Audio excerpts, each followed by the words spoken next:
안녕하세요. 네, 거의 끝나가는 시점에서 생존형 연대기 맞춰보려고 합니다. 그래서 오늘 2020 시즌을 들고 왔고요. 우선 2019년이 끝날 때 우리한테 무슨 일이 있었죠? 저희 감독님이셨던 유상철 감독님의 암 투병 소식이 전해지면서 이제 감독님이 어쩔 수 없이 사퇴를 하시고 그 다음에 명예 감독으로 추대가 되셨죠. 사실 이 흐름이 생각보다 빠르지 않았어요. 12월 내에 어느 정도 감독에 대한 교통정리가 끝나야지 이제 이적 시장도 하고 할 텐데 이게 늘어졌어요. 그쵸. 그래서 12월에 이적 시장은 돌아갔는데 감독은 결정이 안 돼 있는 그쵸. 그런 묘한 상황에 빠졌고요. 1월 극초반에야 이제 공식적으로 이렇게 나왔습니다. 네. 그리고 이제 명예 감독 말씀하신 대로 했고 2020년 자녀 연봉도 주겠다. 맞아요. 이렇게 매듭을 지었죠. 여기까지는 좋은데 정식 감독이 없어요. 그쵸. 선임을 해야 되는데 안 나와. 그러니까 이제 전지훈련을 이끌 감독이 없잖아요. 그러니까 임중용 수석 코치가 사실상의 대행 역할로 그쵸. 선수 잘 데리고 갔습니다. 네. 이적 시장도 이미 치렀죠. 신임 감독이 입김이 불 수 없는 그런 흐름이 되면서 상황이 몹시 애매해졌습니다. 그렇습니다. 뭐 일단 이분 얘기를 하기 전에 간단하게 마크롱 얘기를 좀 할게요. 저희가 19년도까지 험멜을 썼어요. 맞아요. 네. 이제 2020년부터 유니폼 브랜드가 마크롱으로 바뀌었고요. 이게 유출이 된 것도 웃겼어요. 그 현재 플레이어스라 부르는 사이트 있죠. 네. 옛날 FM네이션. 거기에 누가 사진을 찍어서 인천 마크롱이를 썼어요. 근데 그게 그 광성고등학교가 경기장 근처인 걸로 아는데 맞아요. 네. 거기 창문에서 저기 있는 그게 보인 거예요. 그래서 그거를 이렇게 탁 찍어가지고 한 거죠. 어허. 뭐 이게 전달수 대표이사가 부임한 이후에 생겼던 변화 중에 대표적인 거라 생각을 해요. 그쵸. 사업 수완이 워낙 뛰어나신 분이라서 맞아요. 그래서 유니폼 브랜드도 잘 찾고 했지만은 이적 시장도 잘 찾았으면 참 좋았을 텐데 이제 선수를 많이 일단 보내면서 시작을 했어요. 20년도 이적 시장 자체는 19년도보다는 낫긴 했어요. 근데 문제는 감독이 없었다. 일단 겨울에 떠난 선수 처음으로 2명이 발생했습니다. 언제나 같이 상무의 지원자가 생기죠. 그쵸. 그래서 그때 합격했던 사람이 문창진과 김보섭. 이 두 선수 입대에 이어서 이제 임대생들이 있었죠. 명준재, 이지훈, 그리고 장윤호, 그리고 여성혜 대거 임대가 만료됐습니다. 그리고 곽혜성, 김근환, 김승용, 손무빈, 서재민, 이윤표까지 FA였는데요. 그리고 계약 해지가 있었는데 김태호, 김한빈 이제 임대로 나갔던 선수들인 이정빈과 허영준은 각자 임대로 갔던 팀으로 완전 이적을 했습니다. 그렇게 해서 많이 정리가 됐고요. 이제 이적료 받고 나간 선수가 김진야 그리고 이제 전역한 선수 중에도 박용진은 대전으로 매각을 했는데 그리고 이제 정운성 울산으로 떠났고요. 전에 인천대 3인방 중에서 김강국과 주종대가 임대로 떠났고요. 그리고 이제 유스들 중에 콜업한 애들 있잖아요. 구본철 부천으로 임대 보냈고요. 맞아. 민성준 일본으로 임대 보냈고요. 최세윤 체코로 임대 보냈고요. 정성원을 포르투갈로 임대를 보내면서 콜업을 한 선수 중 4명을 바로 임대를 보냈습니다. 네. 이렇게 흘러가다 보니까 일단 방출자가 굉장히 많았죠. 그렇죠. 이젠 영입을 해야 될 때였는데 영입은 좀 빠르게 했어요. 일단 신인으로 많은 선수가 왔죠.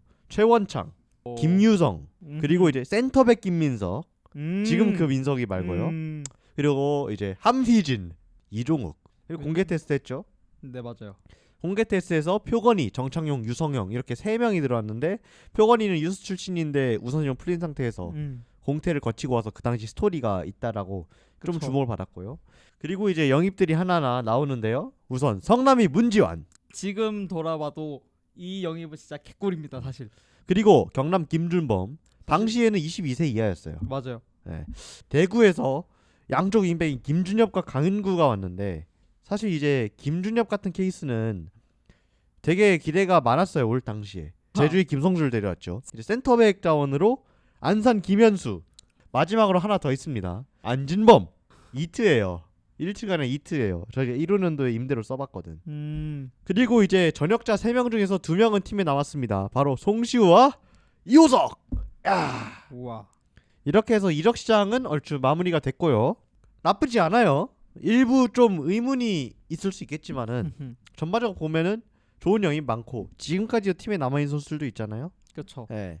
그래서 기틀을 잘 닦은 시즌이긴 했지만 스쿼드가 여전히 비대했습니다. 그리고 결정적으로 감독이 없잖아요. 심지어 주장단이 감독보다 먼저 나왔어. 맞아. 마침내 2월달 초에 감독 선임이 나왔습니다. 안산에서 활동했던 이만섭 감독이 인천에 부임을 했습니다. 그 전에 안산에서 수비 중점으로 수비를 잘 다지고 그를 기틀로 해서 괜찮은 성적을 거뒀어요. 그래서 반응은 되게 긍정적이었는데 이제 의문점 몇 가지. 일단 일부 검증은 안 됐다. 맞아요. 그리고 선수가 원하는 선수가 아니다. 결정적으로 김현수를 제외하면은 딱히 그렇게 접점인 선수 많지 않았기 사실 때문에 거의 다 처음 보는 선수들이죠. 그렇게 해서 원래대로면은 2월 말 3월 초에는 리그가 시작을 해야 하잖아요. 그렇죠. 하지만 코로나가 터졌습니다. 사실 전 이때 이거 어떻게 되면 우리한테 이득이다.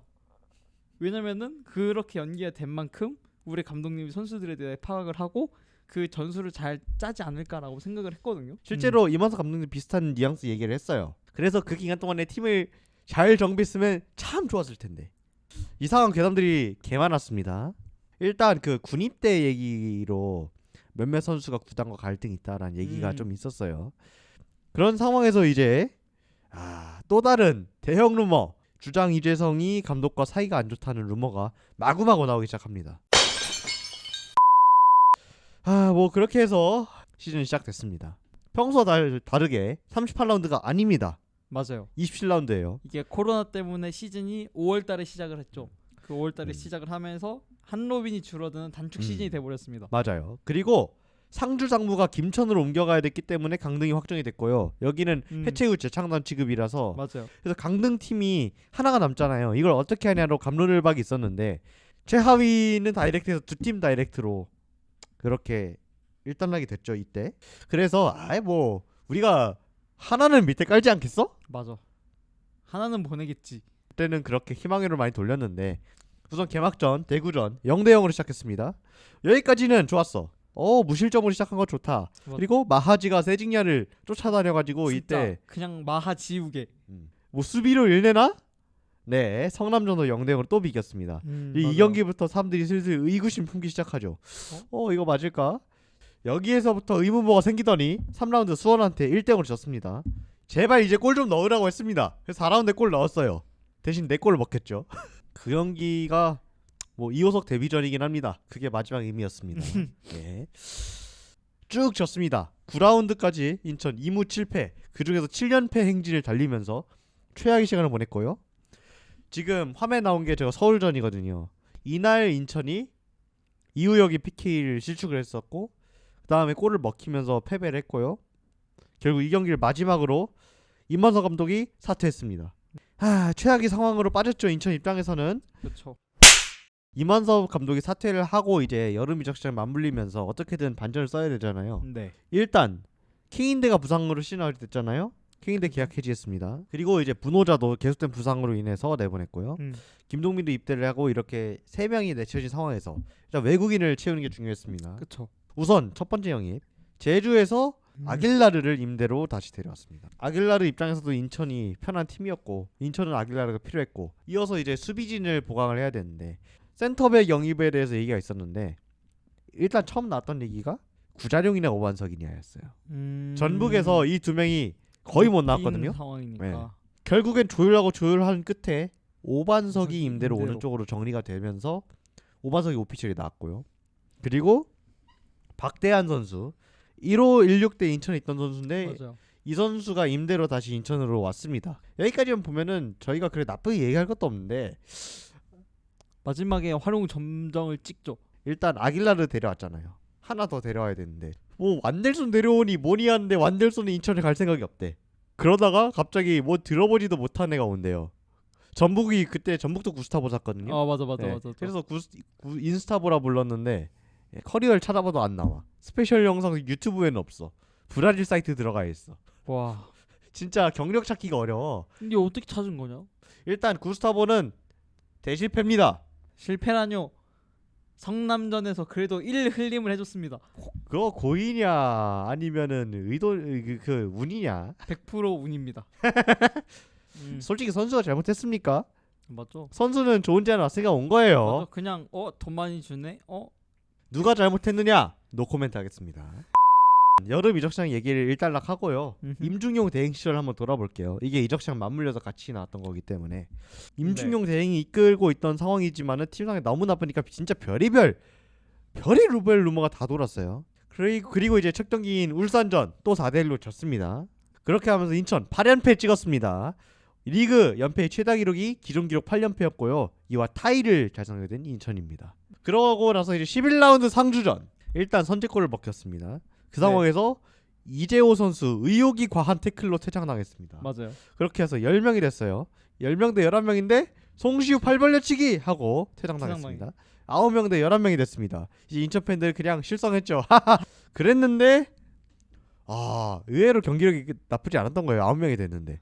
그러다가 마지막 순간 완벽한 역습을 했죠. 한 대여섯 명이 일사불란하게 한 번 쫙 밀고 올라갔어요. 그래서 이제 뒤 사진이 주인공인 지현학 선수가 이 경기를 동점으로 만들면서 인천 팬들에게 진짜 잊을 수 없는 경기를 선사를 했고요. 그쵸. 이어서 다음 경기 전북전에서 선제골까지 넣으면서 지현학 인천 커리어 중 최고의 순간을 맛봅니다. 다만 또 처먹혀서 1대1로 비겼고요. 맞아요. 예, 그다음 포항전도 1대1로 비겼습니다. 이렇게 하면서 일단은 연패를 무승부 엔진으로 일단 돌려놓는 데 성공을 했고요. 했는데 이제 광주전 기묘한 라인업이 나왔습니다. 명단에 갓 영입한 구스타보가 들어오고 김동호 골키퍼 쓰고 있었는데 갑자기 정산이 들어오고 뭐 여러 부분들. 아길라르가 이때 중거리를 골 넣으면서 앞서 나갔지만은 막판에 나란히 먹혀서 3대1 역전패. 결국 14라운드까지 인천은 승점 5점을 땄습니다. 이 시대를 어떻게든 매듭을 짓고 새로운 시대가 시작이 됩니다. 우선 여름 이적 시장이 끝나기 직전 마침내 조성환 감독을 선임했습니다. 조성환이 선임을 마지막으로 이천수 실장은 팀을 떠났고요. 조성환 감독 입장에서는 19년도 제주에서 실패를 겪었죠. 그 다음이 인천이었는데 한 번은 실패할 수 있는데 커리어에서 2연타 실패는 사실 타격이 크거든요. 그래서 본인도 만회하기 위해서 어떻게든 인천을 살려야 된다라는 의식이 강했던 상황이고요. 15라운드 성남전이 데뷔전인데 이때는 온 지 얼마 안 됐잖아요. 그래서 라인업도 사실 그냥 그전과 똑같았어요. 조성환이 전술도 아니었고 그냥 그랬던 걸 그대로 들고 나온 느낌이었고 그래서 백포였어요 이때. 근데 이 경기에서 2대0으로 패배를 했죠. 그랬는데 이제 16라운드 대구전 1대0으로 기적의 승리를 거뒀습니다. 수비진도 던지고 골키퍼도 던지고 몸을 던지면서 기어이 첫 승을 따내더니 17라운드 수원전 2연승을 거뒀고요. 이후 조성환 감독이 부임한 이후 패승승 패승 무승 패 8경기 4승 1무 3패로 순을 많이 끌어올린 채 스플릿으로 돌입을 하게 됐습니다. 그래서 스플릿에 들어가고 첫 경기 성남을 만났는데 성남 연재훈 선수가 2분 만에 퇴장당했습니다. 남은 5경기를 거의 다 이겨야지 강등을 면할 수 있다고 인천 팬분들이 많이 생각을 했는데 첫 경기부터 딱 시작하자마자 2분 만에 상대선수 퇴장해버려서 경기를 이겨버리니까 너무 인천 팬들한테는 행복했죠. 6대0 대승을 거두면서 탈꼴찌까지 이뤄낸 인천이었고요. 맞아요. 그래서 팬들이 오! 라고 생각했는데 그다음 수원과 강원한테 연패를 당하면서 다시 꼴찌가 됩니다. 잘 있어. 얘들아 우리 진짜 간다. 잘 있어라 라고 하려고 했는데 26라운드에 바뀌어버리죠 이게. 일단 두 경기를 남긴 시점에서의 순위표 한번 읊어드릴게요. 10등이 부산이었고요. 부산이 25점, 23득점, 34실점. 부산은 인천과 성남전을 남겨놨습니다. 그리고 11등 성남 22점, 20득점, 35실점. 수원 부산전 남았고요. 그리고 12등 인천이 21점, 22득점, 34실점. 부산 서울이 남았습니다. 저희가 절대적으로 열세였고 마지막이 부산과 성남 맞대결이잖아요. 확실하게 우리가 살기 위해서는 2승을 해야 된다라는 부분들이 저희한테 깔려 있었어요. 만약에 성남이 수원을 이겨버리면은 대위기인데 진짜 이겼어. 성남이랑 부산 25점이 된 거죠. 인천은 무조건 2승을 해야만 살 수 있겠다라는 계산이 딱 섰고요. 위험한 분위기에서 부산전을 맞이합니다. 저희가 먼저 골 먹히고 맞아요. 전반전 영 안 좋았죠 솔직히. 근데 이제 후반전에 인천이 꺼낸 승부수가 있었죠. 바로 DJ 펌프티스 파티입니다. 20년도 이 경기에서 김대중이 골을 넣었습니다. 희망의 불씨를 조금이나마 살렸는데. 그렇죠. 근데 그리고 바로 킥오프가 시작하자마자 갑자기 정동윤 선수가 오른발로 접고 때려요. 진짜 엄청난 경기였고 선수들이 몸을 던져가지고 어떻게든 이기려고 했어요 마지막에. 맞아요. 그래서 끝내 저희가 이겼습니다. 승점 3점을 딴 채로 마지막 라운드를 남기게 됐습니다. 마지막 경기를 앞두고 10등 부산 여전히 순위는 안 바뀌었어요. 근데 부산이 25점 5승 10무 11패 24득점. 11등 성남 25점으로 22득점이었고요. 12등 인천 24점, 6승 24득점. 우리가 이기면 무조건 살 수 있었어요. 왜냐면은 부산과 성남이 서로 마주하기 때문에 지면은 뭐 말할 게 가는 있습니까? 예, 가는 거죠. 이때 경기 직전에 또 전날에 또 서울 쪽에 안타까운 일이 있었죠. 저희 상대였던 서울 쪽에 김남춘 선수가 갑자기 이제 사망을 하게 됐고요. 이로 인해서 경기 분위기가 상당히 가라앉고 어두워질 수밖에 없었는데 맞아요. 이 경기에서 또 이제 당신 원정 팬이 들어갈 수 없는 상황이었지만은 인천이 아길라르가 골을 넣었잖아요. 그때 이제 원정 금지인 상황에서 일부 인천 팬들이 관중석에서 좋아하는 티를 내서 내버렸죠. 이로 인해서 굉장히 논란이 심했었고요. 뒤로 갈수록 격해졌어요. 막판에 거의 패싸움에 가깝게 서로 막 맞붙고 그래가지고 오반석이 누적퇴장으로 나갔고 양한빈 다이렉트 퇴장 나가서 둘 다 하나씩 이뤘는데 이게 경기 거의 막판이었어. 최종적으로는 저희가 잔류를 했어요. 많은 불명예가 있었고 마지막 경기로 인해서 저희가 그 비판을 받는 상황이 됐고 뭐 그게 인천 네이션이 만들어진 이유 중에 하나가 되긴 그쵸. 했지만은 뭐 이래저래 안타까움도 남겼지만 어쨌거나 저희가 기적적으로 살아남는데 성공을 하면서 우리 가치를 살려낼 수 있는 기회를 잡았다고 생각을 하고요. 이 덕분에 그 뒤부터 많은 것들이 바뀌기 시작을 했다고 할 수 있겠죠. 그쵸. 야, 이거 살아남네? 이거를 살아남은 게 말이 안 되는데 사실 시즌 시작부터 봤을 때 최악의 팀이었고 뭐 할 말이 없을 정도의 시즌이긴 했어요. 그랬었는데 결국에 살아남은 거는 이게 인천이 선수단이 힘이었고 또 팬들이 힘이 아니었나 싶어요. 그리고 임중용 실장님이 이천수가 나간 다음부터 일단 이해는 기술지사였고요. 21년부터 실장으로 올라갔는데 네. 흔히 말하는 전임조라는 것이 시작된 게 이때였고 구단 정상화의 발걸음이 여기서 나왔다고 생각해요. 불우한 상황을 딛고 어쨌든 선수들이 하나를 뭉쳤다. 그리고 감독도 그 과정에서 큰 역할을 했고요. 그리고 이제 팬들이 끝까지 버텨줬기에 인천이 살아남았다고 생각을 하고요. 그 덕분에 이제 21년부터 인천은 새로운 시대를 열었다고 생각을 해요. 맞아요. 이런 면을 봤을 때 20년도는 바닥이었지만은 변곡점이었습니다. 20년도가 뭐 꼭 나쁜 기억은 아닌 것 같고요. 와 진짜 다 잘라야 되네 여기. 그러면은 이제 오늘 영상 마무리를 지어 보도록 할게요. 뭐 오늘 뭐 영상 하면서 과거의 나쁜 기억도 많이 떠올랐지만 동시에 이제 뭐 재밌었던 추억들도 몇 개 떠올랐고요. 그래도 이렇게 해가지고 생존랑 연대기 시리즈를 잘 마치게 됐고요. 이걸 쭉 돌아봤던 여러 의도가 있어요. 뭐 지금이 인천만 아는 분들에게 우리가 이런 길을 걸어왔다라는 걸 말씀드리고 싶기도 했고 올드비들한테는 이때를 좀 생각을 해보면서 지금 있는 것에 감사하자 라든지 아니면 뭐 좋았던 부분들은 또 떠올려보자 이런 부분들 여러 가지 함유를 하고 있던 컨텐츠인데요. 그래도 많은 분들이 생각보다 되게 좋아해 주셨어요. 그냥 썰풀이 위주기만 했는데도 불구하고. 그러면은 여기까지 해서 오늘 영상 마치도록 하겠고요. 다음에 또 뵙겠습니다. 감사합니다. 안녕. 2029 안녕.